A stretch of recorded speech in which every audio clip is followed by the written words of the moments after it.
welcome guys. This time I am continuing my DDO mechanics videos, and I had still to complete the ability points and skill points video, so this is it.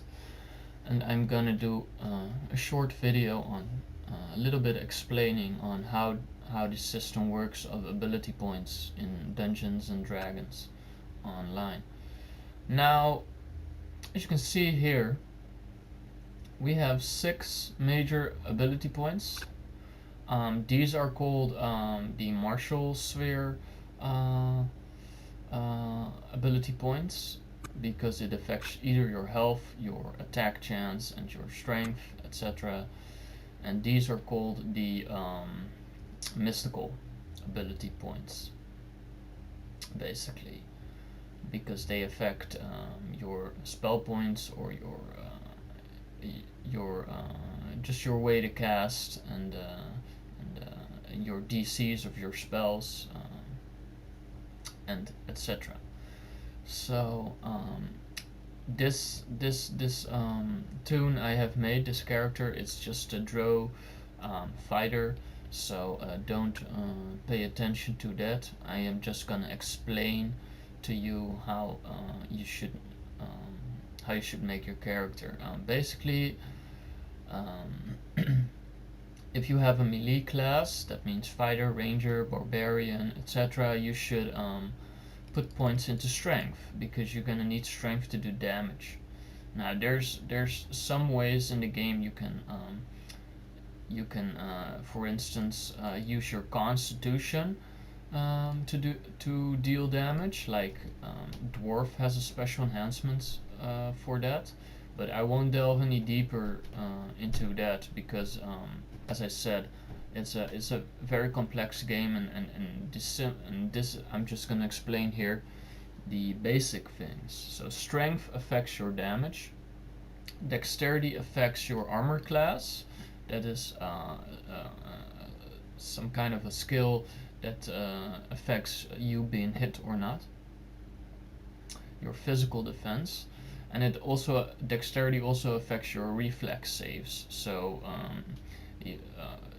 lots of spells and lots of traps, once they hit you, you have to make a save, and usually that's a reflex save.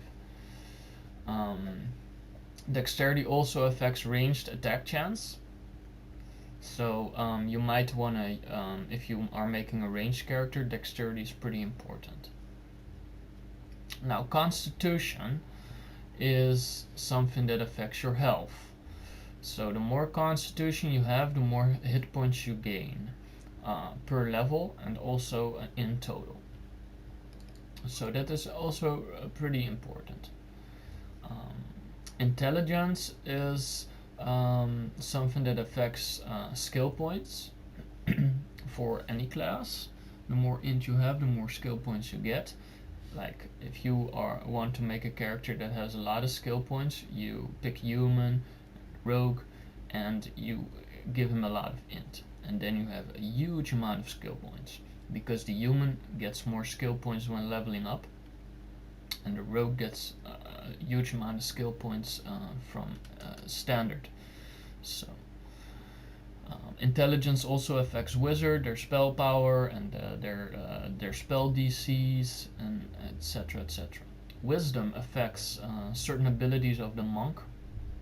It affects the casting abilities for clerics and druids, and also paladins, and rangers too, like it says here. So wisdom is very important for monks, full monks especially, who want to use some finishers, and yeah, that's basically wisdom. Charisma affects sorcerers, bards, favorite souls, their spellcasting ability, and their spell points in total. So also a bard uses charisma as his main stat, basically, for his spells and his songs, along with the perform skill. So it's very important that you have a lot of charisma if you're making a bard, that is using songs either way to intro or fascinate mobs, etc., etc. Now the thing is about these ability points, you wanna balance them out.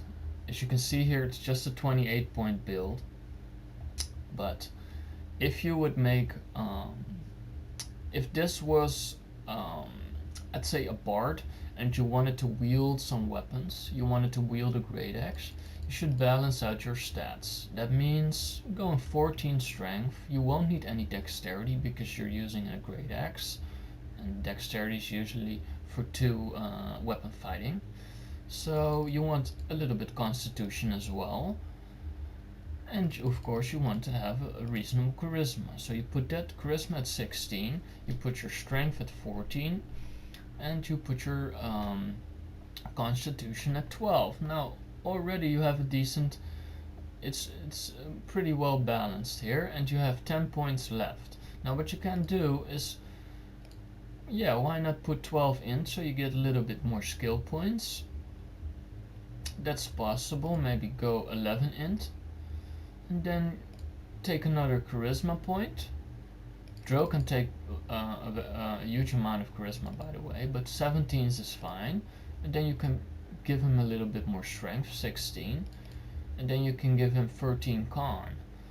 Now, and then you give him 12 int. So now you have your ability points reasonably balanced out. You focus on because this is a bard, we want to make a bard. You focus on the charisma here, and you give him some good strength. He has a decent constitution. You can also leave out the con, leave out the int, and go 14 constitution. That is fine too. So now you have 16, 14, 17. So this when you're leveling up this toon, he should be balanced and he's good to go for a board. Alright. Now there are many options in the ability points, and there's way more stuff to learn, but these are the basic things I'm telling you now. So if you are making a barbarian who's just wielding great axes, as an example, what are you gonna do? Well, that's just very simple. If you want a barb, you put strength all the way to 18 or to 17 to save some points. You'll max out constitution to 15 or whatever toon you have. Dwarf can have more constitution, other classes too. So 17, 15, and give him some reflex saves. Dex. So that's your barbarian right there. You just have to worry about strength and constitution. If you're making a monk, that is going to be harder, because you have to balance out your stats more. For instance, Kukando uses the charisma modifier. That's a stunning spell you get at higher levels, so you have to have some charisma. Wisdom affects your 10,000 stars enhancement to get more arrows out of one shot, so you want a little bit wisdom. Strength is important because you want to hit hard. Dexterity is important because you want maybe some AC along with your wisdom modifier. Constitution will be important too, so you have to balance out your stats more if you are going a monk. So this is how the system works.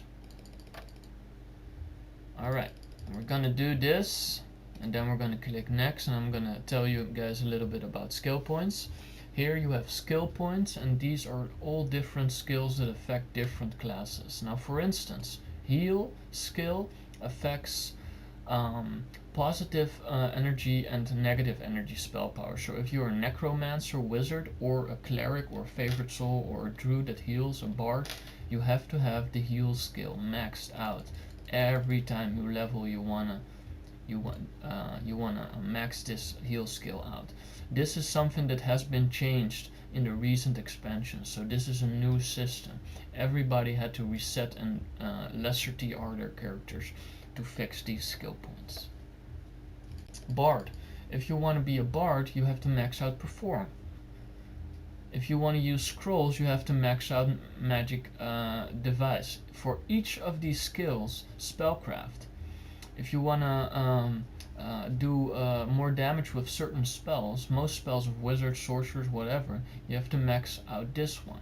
If you want to search traps and doors, you want to max out search, so on and so on.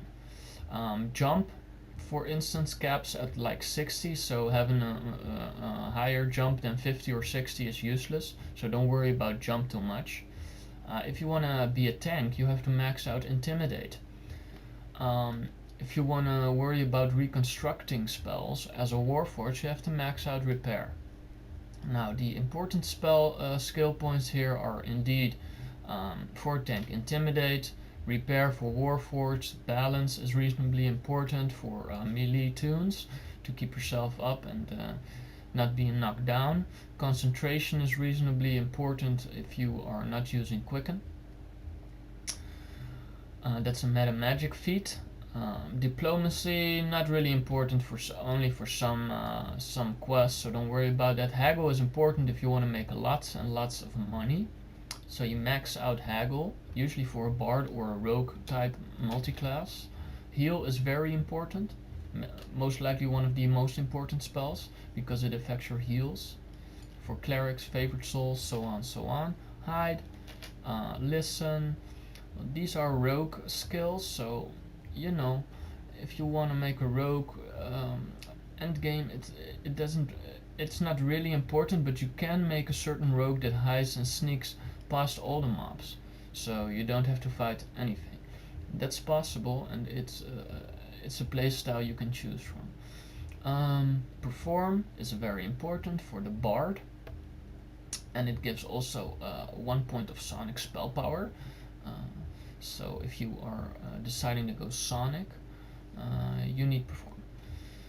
Search for the rogue. Spot also for the rogue. Tumble. Yeah, tumble is not really important. So use magic device is important for using scrolls, etc., etc. So that's basically the skill points list. Hope you guys understand it a little bit better now. Each different skill points does something for each different class, and basically you want to read this well, and I just put it now, explained it in a nutshell. And then you click next, and then you have your character. Then you have your feats. Oh, I can explain that really quickly too. Feats are special ability types you get gaining a level or having a certain class. Like fighter gets extra bonus feats, monk gets extra bonus feats, wizard get extra bonus feats. A lot of classes get extra bonus feats. Either you can pick them like this, you can just put them in there, or you get them natively from your ranger gets native feats, and you can't select them, but you get them. So feats all do a certain type of thing, and you have to. I would explain all these feats here, but I would spend like an hour on them. So I'm not gonna do that, but they affect the build very much, and choosing feats is very important. For instance, if I choose toughness here, I gain more hit points each level. And about 30 hit points total once I'm capped to 28, a little bit more. So if I pick two-handed fighting, I improve my great axe two-handed fighting weapons. If I pick power attack, I improve my damage on those attacks.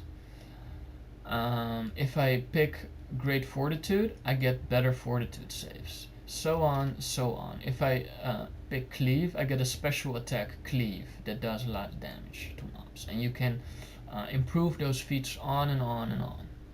So this is basically the system that is the character creation of DDO. So skill points, you have ability points, you have character classes, you have races, and you have feats. All these things intermingle with each other to make your unique character, and this is probably the reason why it turns a lot of people down. Because if you pick a wrong feat like this and you have two weapon fighting build, it's gonna be hard to fix that because you have chosen it and it's done. There are ways to change it, but if you make 3 mistakes on a build, the build is done. And you have to spend either a huge amount of money or a huge amount of items and something that is hard for new characters to get to change that all. So most players just start this game, a lot of newbie players, and they pick feats that aren't important for their build, and they just level some levels, and then they figure out, oh, my tune is very bad and I've made a lot of mistakes, screw this, I spent already a lot of time on this game and I'm done, I'm quitting the game. That is a scenario in Dungeons and Dragons that happens a lot, I think. The game is complex in that part. So hopefully you guys will have enjoyed this video. Any questions, comments, advice, criticism, leave it out in the comments section. I'll try to do my best.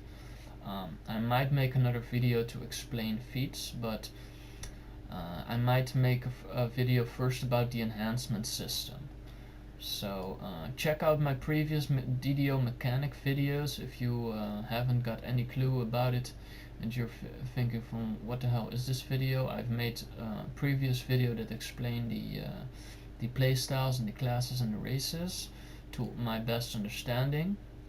So take it easy guys, and good luck with the game. Bye.